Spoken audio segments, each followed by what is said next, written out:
Well, namaste. Let's stop that music. How are you all today? Everyone in the Heart Mind Yoga group. Thank you very much for joining. I've been quiet for a while, had a lot on my plate, but I realized also it's been a while since we've done one of these live. So if you're in the group, and you're watching and you want to say hello or you want to say something, you can just kind of chat away. There's a little chat group there, chat box on the side. Feel free to join in. Now, I hope wherever you are in the world, you're having a great day, a peaceful day, and a happy day. And I thought we'd just do a little session here just for about maybe 10, 15 minutes. I'm not great on timekeeping, so I'm going to keep looking at that clock from the corner of my eye and make sure that we stick to our time. So I've just kind of made a few notes here and thought about a few things that we can do really to minimize, we call it negative energy, but that means a lot of things. So spending time with people that exude, or environments actually that exude negativity, can be very, very draining. Now, I don't know if you've had any experience of draining people or draining environments, draining emotions, or you know what? We all get draining times in our life as well. So maybe that is a consideration for today's session. Love to hear any comments that you have, and you can type away there in the little box and just leave me what your thoughts are. We're just talking a little bit about negative energies, negative vibes, some people call it. Energy, vibes, whatever you want to call it. Now, before you know it, when you're hanging around people who have this kind of, and we'll come on to it in a bit more detail in a moment, or environments or people who just always seem negative and it kind of clings on to you. Now, unfortunately, a lot of people don't realize until it's too late that we've been with someone who's not been the best for us, or we've been somewhere that's not been the best for us. And, there are steps that we could have taken a lot earlier to prevent this kind of negativity that pervades and has an impact on our life. And let's be honest, I don't know if you've ever been around a negative person, but it's absolutely draining. Not for me. I'd rather be around positive, inspiring, interesting people who are going to make me think, who are going to engage my life a little bit more. So if you're a negative person, maybe this is not for you, but if you're a positive person, then this is definitely going to be with you. So in this episode, we're going to correlate a few different ways. I've got 8 ways that you can protect yourself. I say protect yourself. Well, ways that you can deal with negativity and lead a more fulfilling and happy life. So why should we protect ourselves from negative energy? If you have any thoughts, I'd love to hear them. You can type away. If you've had any negative experiences, or you have to bump into negative people on an ongoing basis, then I'd love to hear about it. So some people say that being around people who are negative, or being in a negative environment, be it at home or be it at work or be it at play, can make you feel absolutely exhausted.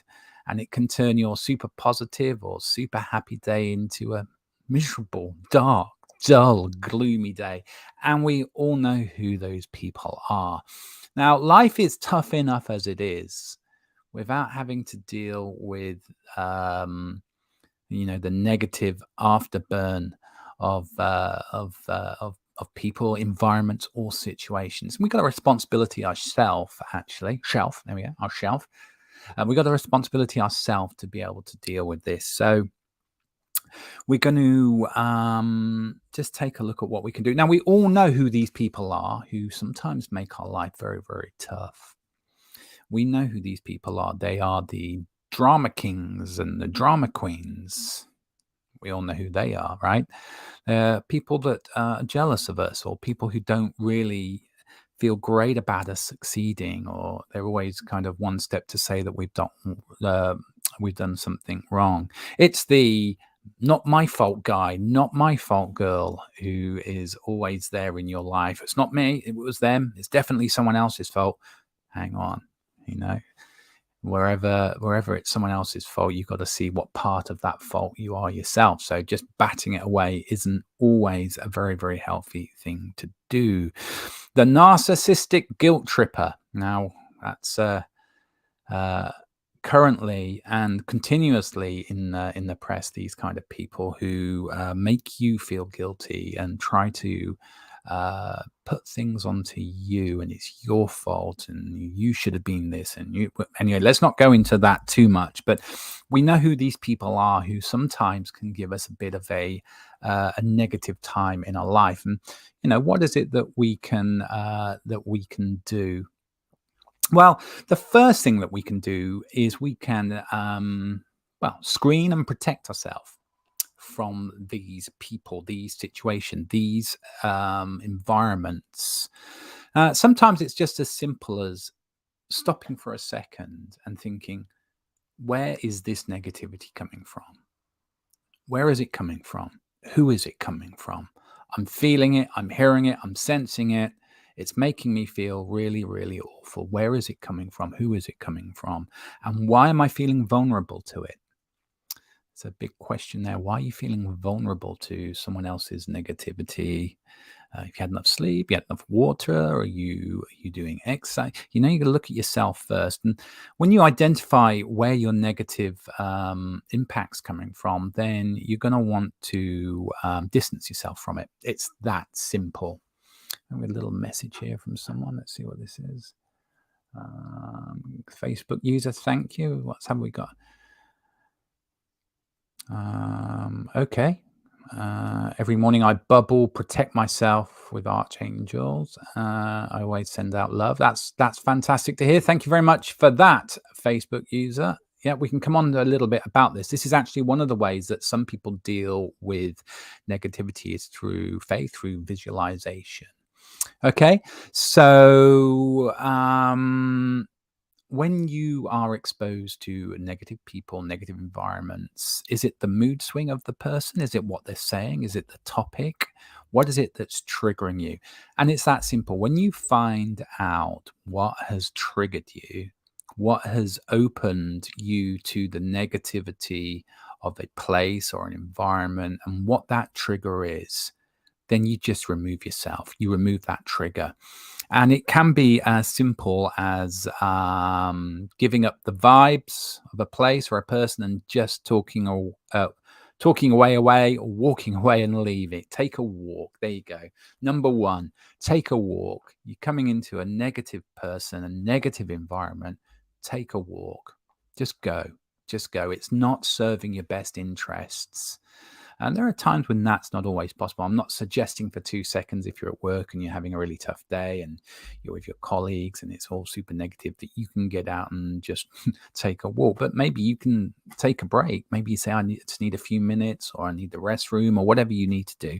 Take a walk. Remove yourself from those negative people, negative environments. That's the simplest thing that you can do. Now, the second thing that you can do is to stick to boundaries. Do you have boundaries in place? Do you have boundaries about what is acceptable behavior from someone and what is not acceptable behavior from someone? Do you have healthy boundaries with those people in your life? And, be it your partner, be it your friends, be it your colleagues, it's always great to have a super open conversation about your boundaries and have those boundaries in place. And sometimes you might need to sit down with a pen and scribe away what those boundaries are. I know with my partner, Susan, we have boundaries on different topics and subjects. We can discuss moving those boundaries, but it's always important to have them in place. I'll give you an example. If we need to talk, rather than kind of peppering information, we'll make time to sit down and have a decent conversation in a safe environment with safe time. And I am fully listening to you, and I'm fully and actively being part of a conversation that we need to have. Facebook user, thank you very much. A restroom here. A restroom is a very good and acceptable response to being. I think we talked about this at being at work, didn't we? Or at work feels super negative. You need to get a bit of time out, so you're going to go use a restroom and give yourself 5 minutes and just do some breathing exercises or whatever it is that you have to do. So we're talking about boundaries as well. Thank you very much for that. Having solid boundaries with friends, partners, what's acceptable in terms of topics, conversations. And sometimes those boundaries can take a while to manifest, and you might have to discuss them. Some of them could be trial and error. They just take a little bit of time, but you need to be consciously aware about what is acceptable for you and what is not acceptable for you in terms of conversation, topics, activities. So that is super, super important. The other thing that you can do if you are experiencing a lot of negativity in your environment or you're around a lot of negative people is to think about your breathing. Now, breathing is very, very important. I do breathing exercises every day as part of my meditation routine. And for those of you who come to class, my meditation classes, I know that we do a lot of work on breathing and the different styles of breathing.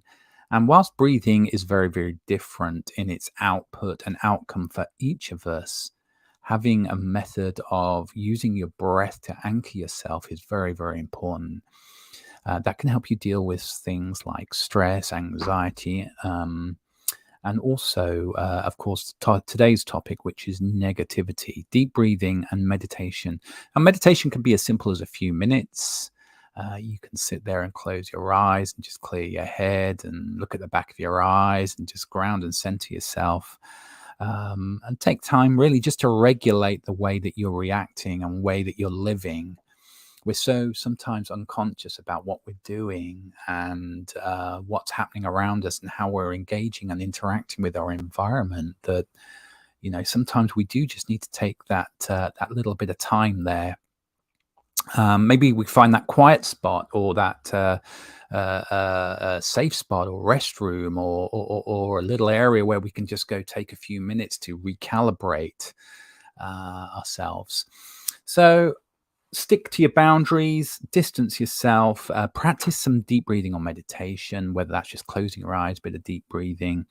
And going back to Facebook user there is talking about bubbling themselves up with their angel protector. Thanks for that. Visualization. Visualization techniques are very good for dealing with negativity. Now, you can imagine seeing yourself. You can close your eyes and having the ability to visualize or kind of daydream or plan out an event is very, very important. You can decide to change your relationship with negativity, and that's probably a super important skill to have, whether you're in a negative environment or not. I'll give you an example. So, we've all bumped into those people, don't we, who have said, oh, it's a miserable day. Oh, it's always raining. Oh, it's so glum and gloomy today. Oh, it's so cold. And, sometimes you just got to close your eyes and think of the sun and think, you know what? The weather is a global phenomenon. I can do nothing about it right here today and right now, but I do know that above the clouds there's a sun, and I do know that we live in a small island in the northern hemisphere if you're in the UK, and that we live in a seasonal environment. Just being super logical about it and just visualizing maybe some good weather or something happy. Visualizing something happy can help you as well with dealing with negativity. Giving negativity the time out. Now that comes into rest and relaxation. That's super, super important. Again, at a class we talk about, or we do meditation based on focus. We do meditation based on awareness and also relaxation as well. If you can learn to relax very, very swiftly or very, very quickly, it can help you deal with negativity or negative people, negative environments. Too much negativity, never a great thing. So a long soak in the bath, in the tub, Maybe you like a few candles, bit of incense, bit of low lighting, soft music. If you're partial to a glass of wine, if you're one of them, maybe you want to take a glass of wine in the bath, or I don't know, log fire, or staring at the sunset. Resting and relaxing is very, very important when it comes to dealing with negativity. Um, be mindful of who you accept in your life. Now, that's very, very important. It's so easy to get involved with the wrong people, and it happens in life sometimes that we end up spending part of our life with people that maybe we should not have done. But you have to learn the lessons from that, and be very, very mindful about who it is that you're spending time with. Is the person or people that you're spending time with helping you become the very best version of yourself? Question. Do they make you happy, joyful? Do they make you feel as though um, you're leading a happy life? And if not, then you have to ask some other questions. But how much time would you want to spend with people like that?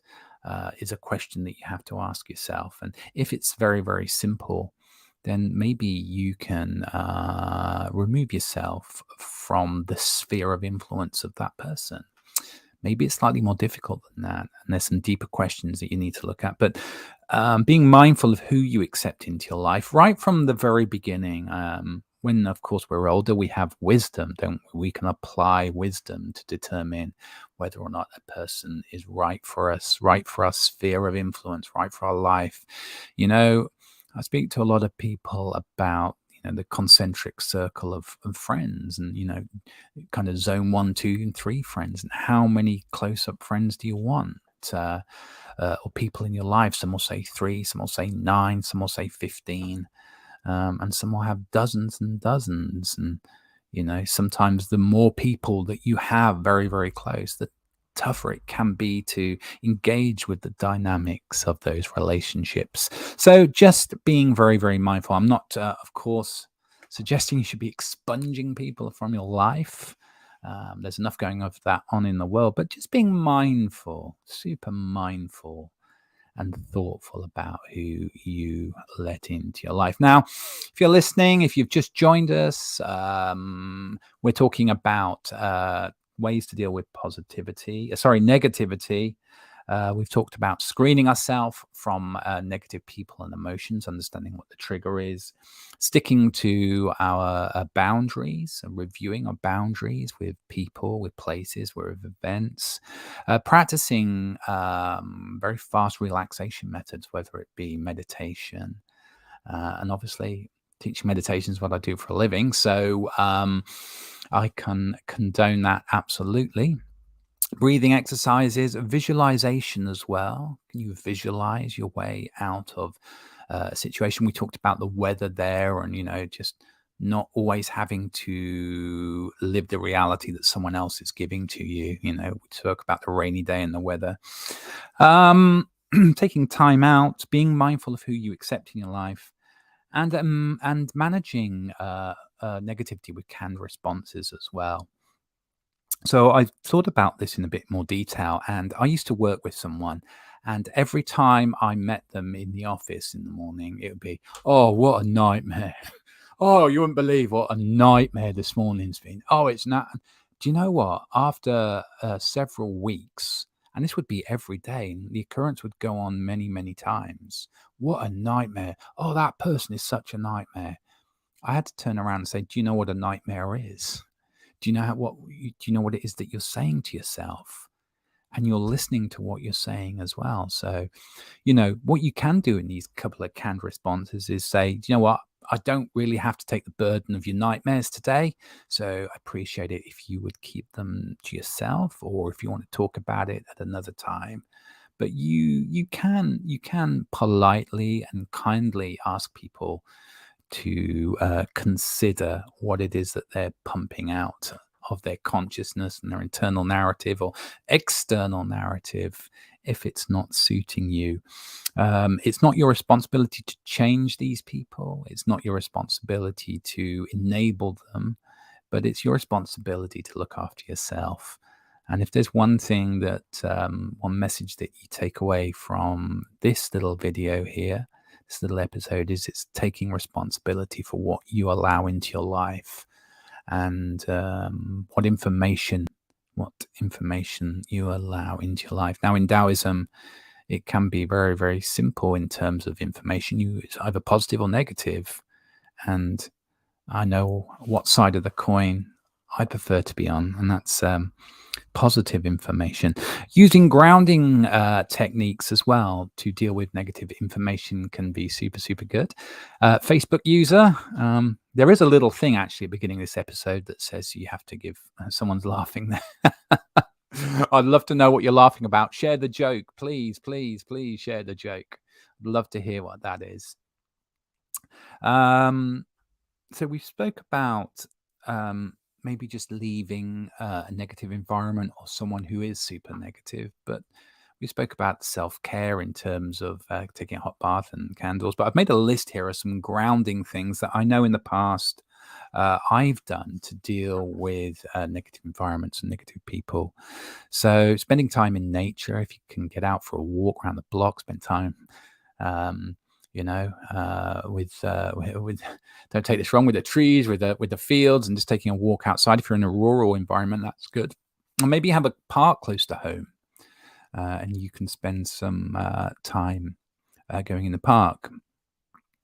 The other thing that you can do, of course, grounding, is to describe your environment, clock it all, take it all in, and be fully aware. Play a memory game. Remember something you did fun, or the most fun thing that you did at such an event, or when you're at uni or school. Reciting anchoring phrases can be good as well if you are someone who works with kind of anchoring phrases or affirmations. I know it works for a lot of people, which is, hey, I'm in a great mood today. And actually, we listen to what we say, so it's more than just a repetitive phrase. If we can get in the habit of saying something positive to ourselves when we feel the blues are dawning on us, or we have lots of negative information. Spending time with your pet. Layla the cat here has moved out temporarily, but we she's out the back. It's spring. Spending time with a pet can be very, very grounding as well. Show yourself lots of love and compassion. Be kind to yourself. Listing or thinking or engaging in your favorite hobbies, favorite food, your favorite things to do. This is just like self-care, really, techniques. Listen to your favorite music, read your favorite book, wear your favorite clothes, or go and hang around with someone who is super, super positive, or be in an environment which is very, very uplifting. So there we go. There's a few simple things. Now, I know I've done some of these episodes before and they've actually gone on for hours, so I'm going to keep this one short, and I'm just clocking up here at 24 minutes. So I just quickly recap then. So screen yourself and distance yourself from negative sources and emotions, sticking to your boundaries, practicing deep breathing or meditation techniques, using visualization to discern your thoughts a bit more. Giving negativity the time out. Go rest, self-care. Be mindful about who you accept into your life. Manage your reactions to negativity, and maybe have a couple of canned responses for someone who is super negative. And I spoke a little bit there about the person who said everything was a nightmare all the time. And using some grounding techniques. And of course, if you do have any techniques yourself that you use for dealing with negativity, negative environments, or negative information, or negativity from people, I'd love to hear them. So there we go, 25 minutes. Thank you very, very much for tuning in. And if you're watching this as a replay, I would love to hear your thoughts in this post that I'll keep pinned up on the top part of the group. Now, thank you for everyone also who joins in the I'm just going to switch off YouTube here. This is going to YouTube, so I'm just going to remove that. Bye bye everyone who's watching on YouTube.